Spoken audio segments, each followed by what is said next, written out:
Viral di media sosial, bocah kelas 4 SD berumur 10 tahun jadi korban perundungan oleh kawan mainnya di gudang masjid para rumahnya. Korban dikorong sampai sejam lamanya sehingga berjerit-jerit minta tolong.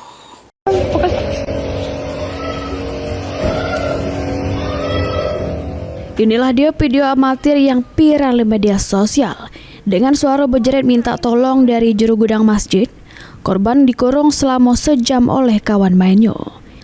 Wong tua korban pun baru tahu sesudah video amatir tersebut nyebar di media sosial, karena sang anak yang diketahui berinisial SK tidak berani ngadu pada wong tuanya.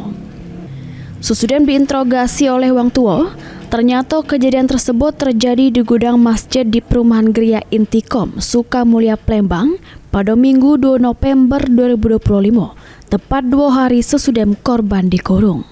Sang anak pun baru mengakui pada wong tuanya, namun korban tidak cuma jadi korban perundungan, bahkan sempat jadi korban kekerasan oleh kawan mainnya.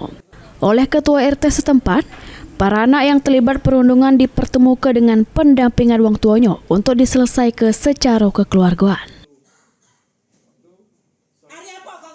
Selaku keluarga benar-benar tidak menerima hal ini karena kasus perundungan seperti ini, apalagi dikurung, kita nggak pernah tahu apa yang terjadi. Kita juga kaget juga, baru sore ini juga kan ngomong kalau bukan kali pertama, tapi sudah beberapa kali, bahkan sempat ada pemukulan dan lain. Jadi ini bukan kali pertama waktu dikurung. Dari pengakuannya tadi, dia katanya sudah 10 kali dipukul, sempat juga sendalnya disembunyiin dan korban. Situ kita mediasi.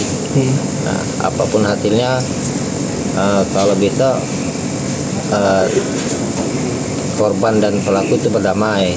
Tapi balik-balik kita serahkan ke pihak keluarga. Pihak wong tua korban menunggu etikat baik dari wong tua pelaku.